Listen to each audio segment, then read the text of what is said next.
मित्रों नमस्कार। मैं हूं आपका दोस्त डॉक्टर अनिल अग्रवाल। आज मैं काफ़ी दिनों के बाद वीडियो बना रहा हूं, तो उसके लिए मैं क्षमा प्रार्थी हूं कि किन्हीं व्यस्तताओं की वजह से मैं आपके लिए कोई भी वीडियो नहीं बना पाया था। लेकिन आज मैं एक बहुत ही इम्पोर्टेंट टॉपिक के ऊपर वीडियो बना रहा हूं, जिसका नाम है मेनोपॉज, जो कि महिलाओं से संबंधित है। जब महिलाएं 45 से 50 वर्ष की आयु के बीच में आती हैं, तो उनका ये मेनोपॉज का पीरियड होता है। उससे 45 से पहले अगर किसी महिला को अगर मेनोपॉज हो रहा है तो वो काफ़ी कम होती हैं।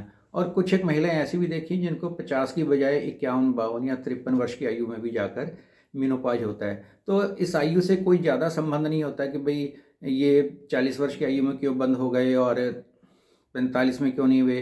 तो अधिकतर महिलाएं इस बात को लेकर भी चिंतित रहती हैं कि भाई जल्दी क्यों बंद हो गए, जल्दी नहीं बंद होने चाहिए। कईयों की अगर देर हो गई है तो उसके लिए भी वो चिंतित होती हैं कि भाई इतनी जल्दी बंद नहीं होने चाहिए। मतलब एक अलग अलग धारणाएं महिलाओं के अंदर है, जैसा कि मैंने महसूस किया है और जितना मेरा एक्सपीरियंस है उसके अंदर यही बातें ज़्यादा निकल कर आती हैं। लेकिन इसके बाद जब मेनोपॉज हो जाता है तो उस वक्त महिलाओं के अंदर कुछ एक तरह की बीमारियां आने लगती हैं। सबसे पहला तो ये होता है, मैंने देखा है कि कुछ महिलाएं कहती हैं कि जैसे उनकी सेल्फ रेस्पेक्ट कम हो गई है। पता नहीं ऐसा क्यों सोचते हैं कि भाई जब रिप्रोडक्टिव पार्ट जो है उनका कोलैप्स हो गया है कि अब नहीं काम कर रहा है, तो उसके बाद उनके अंदर जैसे सेल्फ रेस्पेक्ट की एक फीलिंग कम हो जाती है।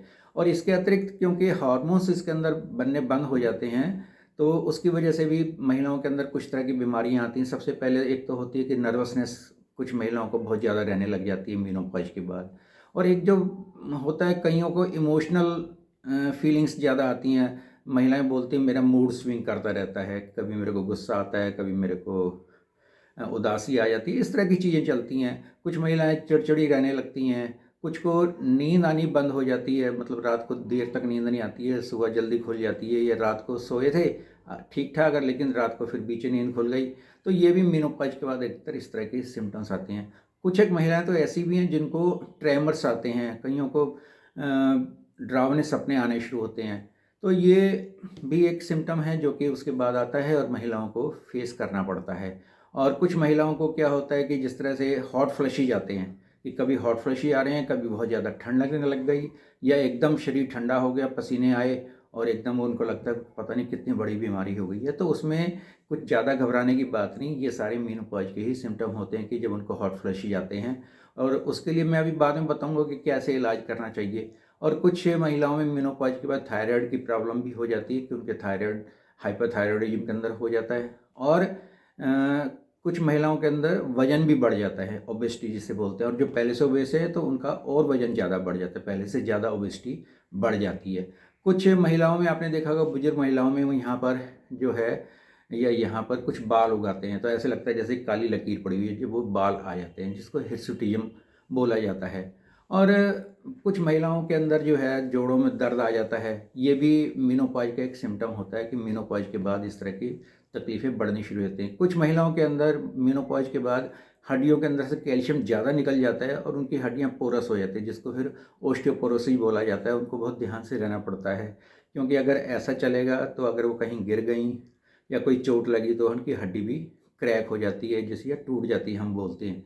और इसके बाद जो है महिलाओं का जो वेजाइना होता है, वो भी काफ़ी वहाँ पे एट्रोफिक कंडीशन चेंजेस आते हैं, तो जिसकी वजह से वो ड्राइनेस ज़्यादा हो जाती है, तो उसकी वजह से उनको खुजली भी होती है। और एक और बीमारी होती है जिसे हम ल्यूकोप्लेकिया बोलते हैं, वो भी वेजाइना वाले स्थान के अंदर हो सकता है। और अगर उसका इलाज ना करवाया जाए तो बाद में कैंसर तक में भी बदल सकता है।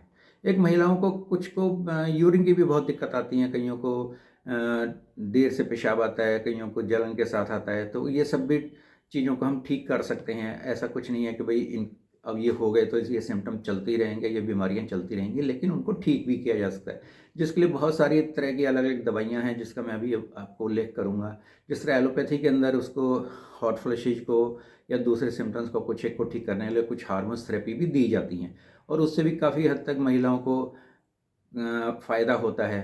लेकिन होम्योपैथी के अंदर, क्योंकि मेरी स्पेशलिटी है, तो मैं उसके अंदर आपको बताता हूँ कि बहुत ही अच्छी दवाइयाँ हैं। अगर कोई रोगी मेनोपॉज के बाद उसे किसी भी तरह की दिक्कत हो रही है, अगर वो किसी भी होम्योपैथिक डॉक्टर के पास जाकर अच्छे से अपना इलाज करवाएगी, तो ये बाकी सारे सिम्टम्स के ठीक हो जाएंगे। जैसे मान लीजिए जिन महिलाओं को ज़्यादा हॉट फ्लैशेज आते हैं, मतलब गर्मी एकदम से ज़्यादा लगती है या पसीने ज़्यादा आते हैं, तो उसके लिए एक बहुत अच्छी दवाई है जिसका नाम है लैकेसिस, जिसके सेवन से इस तरह के हॉट फ्लैशेज आने ठीक हो जाते हैं। और जैसे मैंने बताया था कि वेजाइना वाले पार्ट के अंदर कोई इन्फेक्शन होने के चांस ज़्यादा बढ़ जाते हैं, डिस्चार्ज भी होने लगता है, तो उस वक्त ग्रेफाइटिस नाम की एक दवाई बहुत अच्छा काम करती है। ग्रेफाइटिस वैसे ओबेसिटी के अंदर भी बहुत अच्छा काम करती है। और कुछ महिलाओं को आपने देखा होगा कि उनकी सेक्सुअल डिज़ायर बढ़ जाती है, जबकि मेनोपॉज हो गया तो सेक्सुअल डिज़ायर अधिकतर जो है वो करीब करीब ना के बराबर रह जाती है, लेकिन कईयों की ऐसे बढ़ती है, तो उसके अंदर फिर म्यूरेक्स नाम की एक दवाई है जिसके प्रयोग से उनकी ये प्रॉब्लम हल हो जाती है। और अगर जैसे मैंने बताया था कि प्रोराइटिस वुल्वा होता है, मतलब खुजली की ज़्यादा शिकायत होती है, तो उसमें सोराइनवा नाम की एक दवाई बहुत अच्छा काम करती है। और एक महिलाओं की दवाई है सीपिया।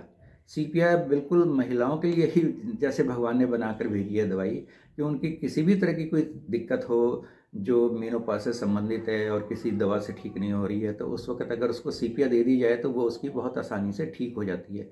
और जैसे मैंने बताया था कि जोड़ों में दर्द होता है, तो उस वक्त उसके अंदर जो है ब्राइना नाम की दवाई बहुत अच्छा काम करती है। जब रोगी को मूड स्विंग हो रहे होते हैं, इमोशनल ज़्यादा होती हैं, तो उसके अंदर पल्सिटिला नाम की दवाई बहुत अच्छा काम करती है। और अगर उसको सुस्ती रहती है, डिप्रेशन जैसी चीज़ें हैं, तो उसके अंदर जलसीमन नाम की दवाई बहुत ही अच्छा काम करती है। तो इस तरह से ये कुछ एक दवाइयों का मैंने वर्णन किया। वैसे तो होम्योपैथी के अंदर इसके लिए 126 दवाइयाँ हैं जो मेनोपॉज के अंदर काम करती है, लेकिन वो डॉक्टर की देख रेख में और किस समय पर कौन सी दवाई देनी है, तभी हम उस दवा को दे सकते हैं और फिर तभी रोगी को उसका फ़ायदा होगा। तो इसलिए हमेशा किसी अच्छे होम्योपैथिक डॉक्टर के संपर्क में जाएं और अपना ये इलाज करवाएं, तो सब चीज़ें ठीक हो जाएंगी। इसके लिए कुछ मायूस होने की बात नहीं, क्योंकि अब मेनोपॉज के बाद अधिकतर तो महिलाएं ये कहते हैं ये तो हमारा बोनस लाइफ है, लेकिन बोनस लाइफ को भी बहुत अच्छे से जीना है, बिल्कुल यंग और एनर्जेटिक तरीके से ही जीना है और पूरे ज़िंदगी जो है एंजॉय ही करना है। भगवान ने ये ज़िंदगी हमें दी है तो उसे बहुत अच्छे से ही हम गुजारें। धन्यवाद दोस्तों।